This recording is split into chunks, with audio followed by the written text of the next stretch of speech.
Hello students. In this video lecture, we are going to discuss another important topic from your 11th biology, and that is about neuron. So as you can see on your screen, the model of neuron being represented, and we will discuss about its components, then its functions, its types, and about all those things. All right, so let's start with the description part first. Now, so neuron is considered to be as the structural and the functional unit of the nervous system. All right, so if we have to just mention and write down the definition of neuron, then neuron is considered to be as the structural and functional unit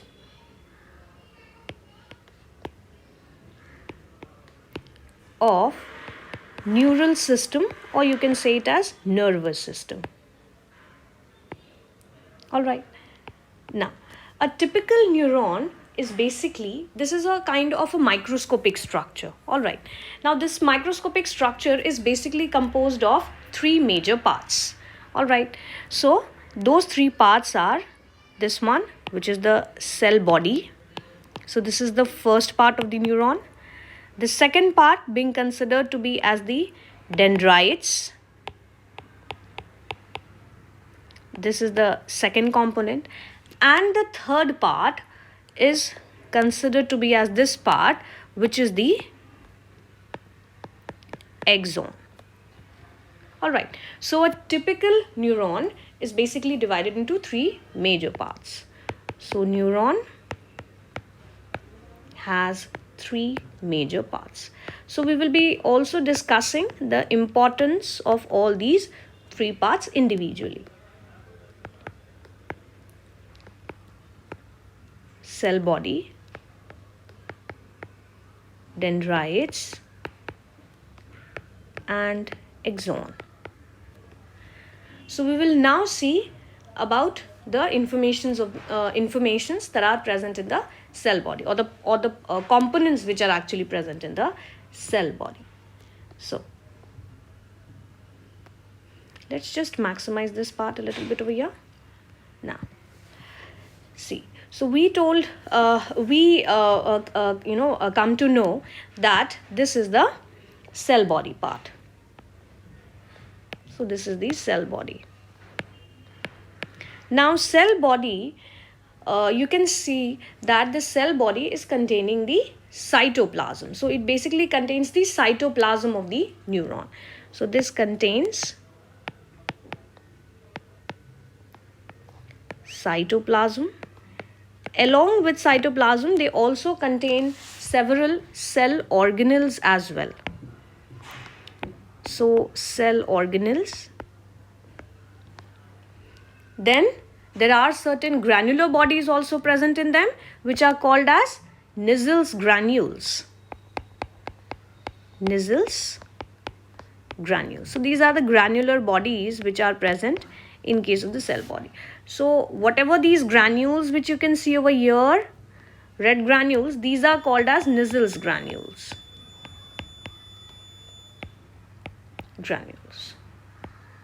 All right, so this is about the cell body. Now what about dendrites? Dendrites, you can see that these dendrites are considered to be as the short fibers.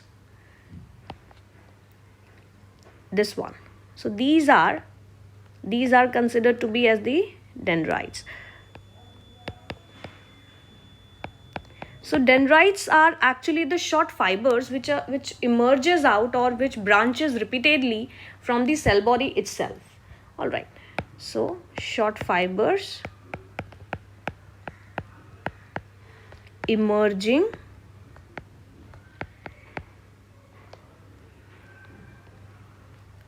repeatedly from cell body. Now, one thing more, that cell body is also known by another name, and it is also called as cyton.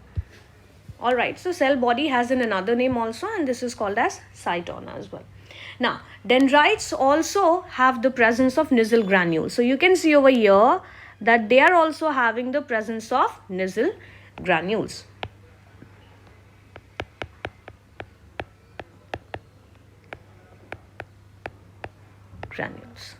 So they also have Nissl granules.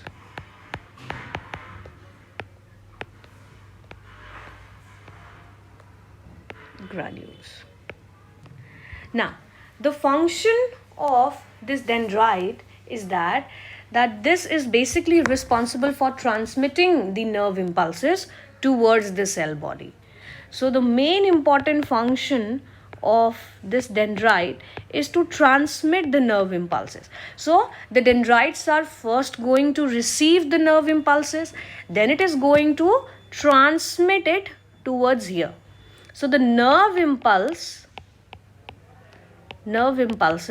they are going to transmit from the dendrites towards the cell body. So the function of dendrites is to transmit nerve impulses towards cyton. So this is about the dendrites and the cell body. Alright, now let me tell you one thing about Nissl granules, which is very important over here, which I have mentioned over here. That Nissl granules, these are you can say the irregular masses which are basically composed of rough endoplasmic reticulum and the free ribosomes as well. Alright, and their function, since they are composed of ribosomes and rough endoplasmic reticulum, so the function of the Nissl granules is to synthesize proteins for the cell. So they synthesize proteins for the cell. Synthesize proteins for the cells, as they are composed of rough endoplasmic reticulum and polysomes and free ribosomes as well. So this is their function, which is very important. Now we will talk about the third part of the neuron, and that is the exon. This one. Alright, now this long fiber-like structure which you can see over here is considered to be as the exon. Exon is a long fiber-like structure with a branching end. You can see that it is having a branching end. So here it is the long fiber, a long fiber with a branching end.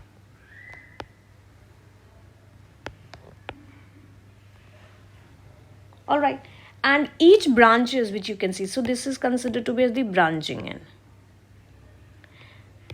And each branches, you can see that it is ending up into a bulb-like structure which is called as synaptic knob.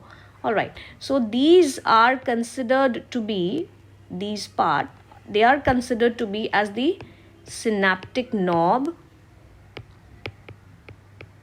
or exon terminals. Exon terminals. Synaptic knob have, these synaptic knob, they have the presence of synaptic vesicles. Inside, when you will see the inside structure of the synaptic knob, they have the presence of synaptic vesicles. So synaptic knob have synaptic vesicles. And since these are vesicles, so they are going to contain chemicals which are called neurotransmitters. Containing chemicals called neurotransmitters. And these neurotransmitters is going to transmit the nerve impulses via chemical way from one neuron to the another neuron. Alright. And so the transmission, so the function of axon is basically to transmit the nerve impulses away from the cell body. So dendrite's function was to transmit the nerve impulses towards the cell body, and the function of axon is to transmit the nerve impulses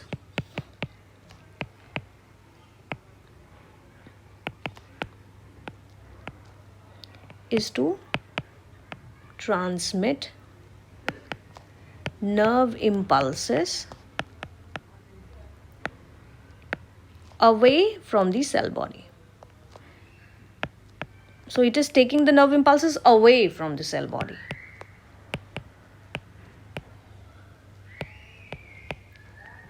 And that too, it is going to take up away from the cell body to a synapse, where the contact, which is considered to be as the contact or the neuromuscular junction between two neurons. Synapse is considered to be as the neuromuscular junction or the point of contact between two neurons, so that the transmission of nerve impulses becomes easier. All right. Now, one thing which is important to note over here is that you can see a red sheath-like structure being present in this entire axon.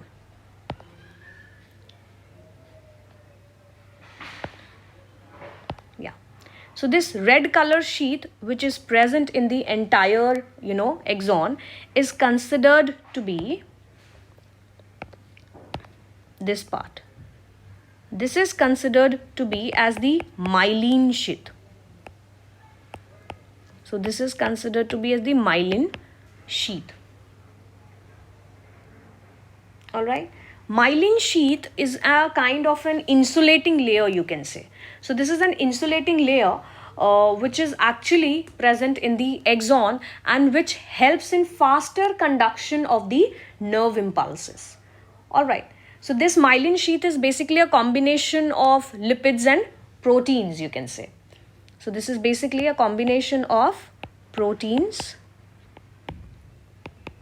and lipids that covers up the axon layer. All right. And these bulges which you can see over here, these bulgings which you can see, these one, this is called as Schwann cells. Now these Schwann cells are only responsible for carrying out or for forming the myelin sheath.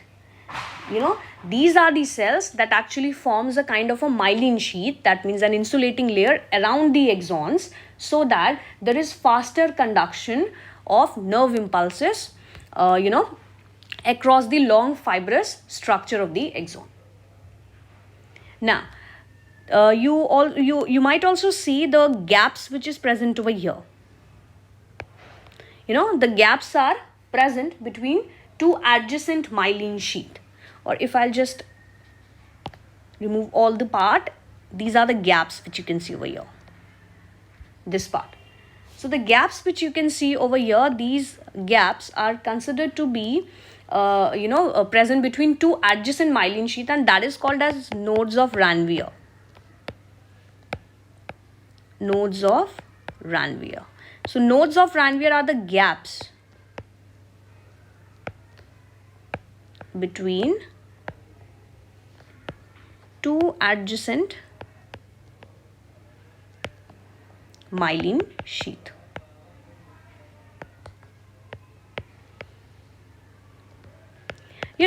Myelinated, axons are of basically two types. If you consider the types of axons, then types of axons can either be myelinated also, it can be non-myelinated also. So it can be either myelinated or it can either be non-myelinated. That means there is absence of myelin sheath. Now this myelinated type of axon, as I already told you, that they will be covered up. In this case, the axon will be covered up by a myelin sheath. All right. And this myelinated nerve fibers, they are found in spinal nerves and in cranial nerves. So myelinated axons are found in spinal nerves and cranial nerves.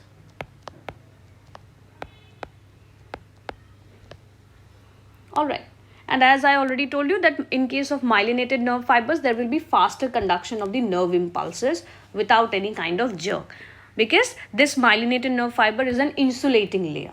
That's why. While in case of the non-myelinated sheath, this non-myelinated nerve fibers or non-myelinated type of axons, this is usually found in the autonomic and the somatic neural system.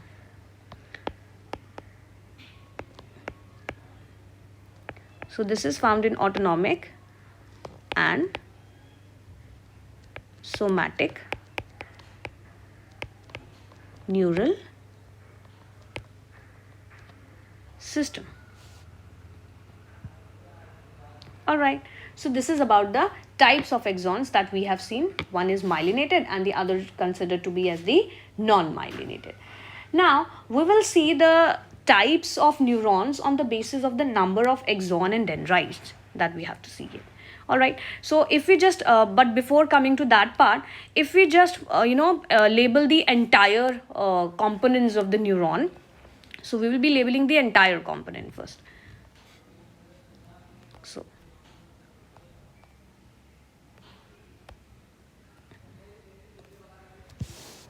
now, so we'll just label it again. So these are considered to be dendrites.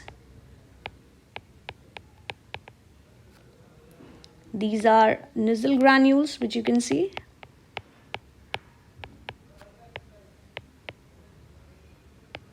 Then this is the cyton or the cell body.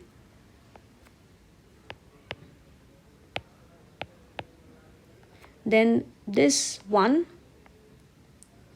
is the nucleus. Alright, this entire is the axon part. So axon in this part is myelinated. So this is the myelin sheath covering the axon.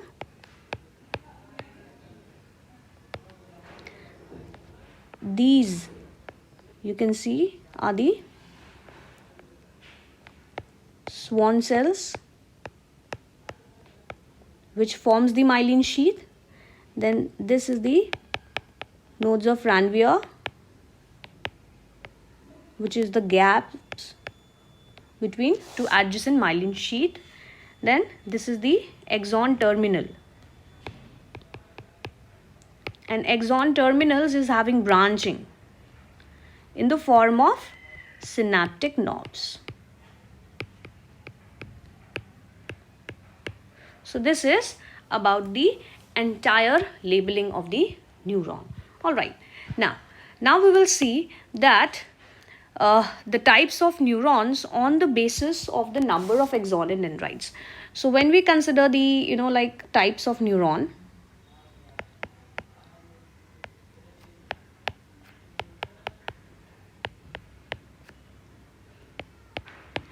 on the basis of number of axon and dendrites.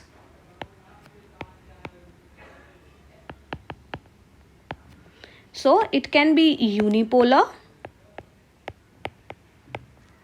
In case of the unipolar neuron, these neurons, they have cell body with axon only but no dendrite.